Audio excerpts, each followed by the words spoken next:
E ele traz muito legal, que é uma coisa mais palpável do planejamento, que são definições, porque existem tipos de planejamento, né? Fala que ele traz de Maria Godoy Turra a definição geral de planejamento. Fala que é um conjunto de ações coordenadas entre si que concorrem para a obtenção de um certo resultado desejado. É um processo que consiste em preparar um conjunto de decisões tendo em vista agir posteriormente para atingir determinados objetivos. É uma tomada de decisões dentre possíveis alternativas, visando atingir os resultados previstos de forma mais eficiente e econômica. E essa autora traz esses dois conceitos de forma mais eficiente e econômica. Porque se a gente pensar mais e já avançar no que pode dar errado e pode dar certo, se torna mais eficiente, a gente pode economizar. E não só em aspecto financeiro, em tempo também, né? Que às vezes, como professor de espanhol, eu cheguei já a maioria das minhas aulas era uma por semana com cada turma. Então, bem difícil. E o Lucchesi traz também o planejamento educacional. Do que se trata? É o processo de abordagem racional e científica dos problemas de educação, incluindo definição de prioridades e levando em conta a relação entre os diversos níveis do contexto educacional. E o que é o planejamento curricular? A gente está começando do macro e está chegando, né, até a sala de aula, ok? No macro, meso e micro. O planejamento curricular é uma tarefa multidisciplinar que tem por objetivo a organização de um sistema de relações lógicas e psicológicas dentro de um ou vários campos do conhecimento, de tal modo que se favoreça ao máximo o processo de ensino e aprendizagem. É a previsão de todas as atividades que o educando realiza sob a orientação da escola para atingir os fins da educação, né? E quando a gente fala de currículo, como a gente já falou no começo desse curso, fala sobre essa falta de disciplina sobre, ao menos uma, né, sobre avaliação nos currículos da formação inicial de professores e de letras espanhol, né, que é o nosso contexto, e posso dizer também que das licenciaturas de maneira geral. E agora o planejamento do ensino, do que trata? É a previsão inteligente e bem articulada de todas as etapas do trabalho escolar que envolvem as atividades docentes e discentes, de modo que torne o ensino seguro, econômico e eficiente. É a previsão das situações específicas do professor com a classe. É o processo de tomada de decisões bem informadas que visam a racionalização das atividades do professor e do aluno na situação ensino-aprendizagem, possibilitando melhores resultados e, em consequência, maior produtividade. Ou seja, depois de tudo isso, é necessário estar de olhos voltados para o futuro e não para o passado. O passado serve para o reconhecimento de como foi a vida e para fundamentar nossas decisões de mudanças de rota. Para fundamentar contudo, a construção está para o futuro. Há que se estar aberto para ele. Nesse sentido, reconhecer o mundo contemporâneo, suas necessidades e suas aberturas para o futuro é importante. A compreensão e a assunção do presente, em função do futuro, é que nos darão a dimensão política e social do ato de planejar. É sempre aquela circunstância de que não perdamos a nossa história, né? O passado. Levar em consideração o passado e tentar planejar o futuro, modificando assim para melhor, né? Enfim. Ou seja, o planejamento define os resultados e os meios a serem atingidos. A execução constrói os resultados. E a avaliação serve, olha que legal, a avaliação serve de instrumento de verificação dos resultados planejados que estão sendo obtidos, assim como para fundamentar decisões que devem ser tomadas para que os resultados sejam construídos. Ou seja, então a avaliação é uma ferramenta para saber se aquilo tudo que eu planejei no meu planejamento didático, se deu certo ou não. O que deu certo e não necessariamente vai dar tudo certo. Eu não sei que professores que dão tudo certo, eu só sei que comigo não acontece. Eu queria muito que desse, mas geralmente não acontece. Então, nessa perspectiva, a avaliação da aprendizagem ela é um mecanismo subsidiário do planejamento e da execução. É uma atividade subsidiária e estritamente articulada com a execução. É uma atividade que não existe nem subsiste por si mesma. Ela só faz sentido na medida em que serve para o diagnóstico da execução e dos resultados que estão sendo buscados e obtidos. A avaliação é um instrumento auxiliar da melhoria dos resultados. Não basta planejar bem, Importa também executar com eficiência e é no processo de execução que a avaliação tem o seu lugar.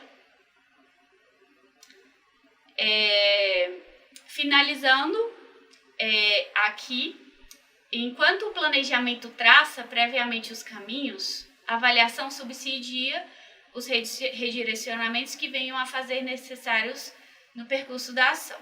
A avaliação é o ato de investigar a qualidade dos resultados intermediários ou finais de uma ação, subsidiando sempre sua melhora.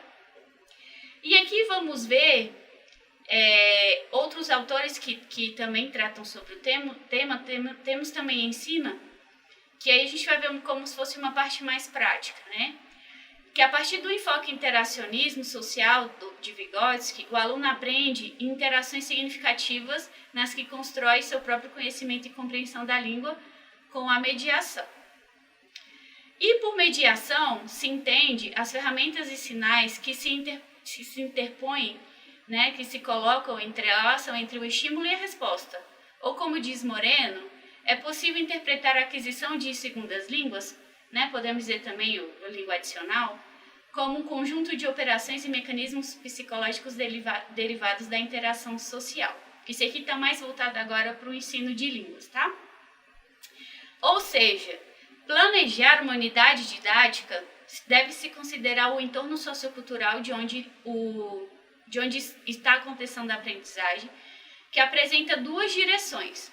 A procedência dos alunos, ou seja, o seu contexto tem que ser significativo na hora de planejar, o que em muitos casos é múltiplo, né? Temos alunos, uma turma geralmente heterogênea, e a comunidade linguística que se desenvolve na sala de aula.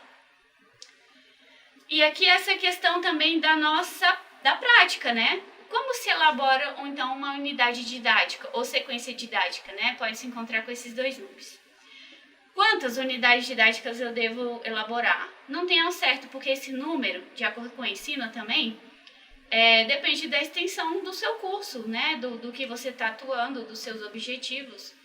E você pode fazer unidades didáticas pelo mês, ou semanal, depende da sua demanda. Mas ela fala que pode-se criar uma unidade didática a partir dos seguintes conceitos, que é um conceito, a diversidade, exemplos, né? A identidade, a mudança, ou um tema, as viagens, a comida, a publicidade, uma situação, no restaurante, uma festa, uma entrevista de trabalho, e uma tarefa, confeccionar um folheto para publicizar uma escola de idiomas, preparar uma viagem cultural a uma região ou um país hispano-falante. E para que serve tudo isso? Né? De acordo com essa autora, ela fala que esse planejamento serve para cumprir diferentes objetivos.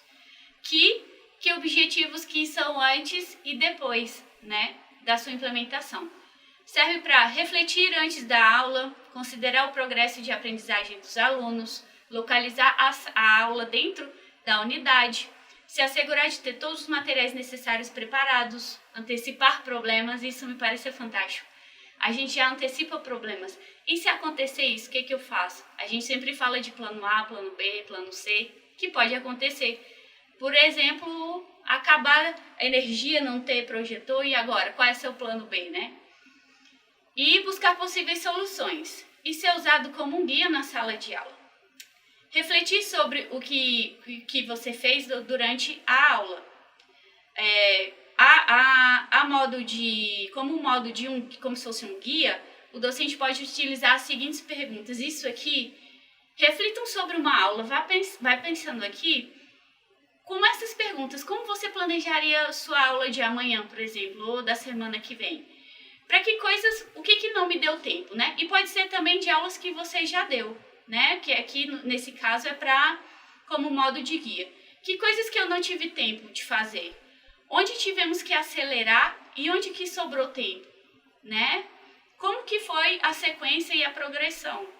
Eu pulei algum passo? Alguns alunos se perderam? Eu tenho que acrescentar alguma outra atividade? O que os alunos mais aprenderam? Onde participaram mais e o que eles gostaram mais? Então, para isso tem que ouvir o aluno também.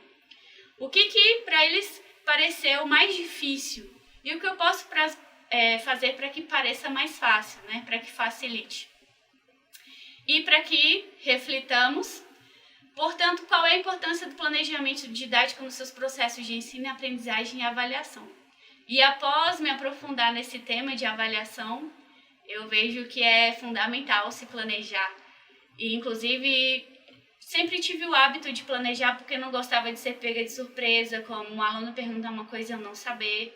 Então, eu sempre tive o hábito. Mas agora com mais seriedade. E já no início da semana, ou se eu tenho aula às segundas-feiras, eu já tento me planejar na sexta-feira, porque é como se fosse a minha prioridade, né? Então, eu trouxe isso também um pouco para a minha vida também, tá bom? Então, aqui seguem as referências e nos vemos no próximo tema. Hasta luego!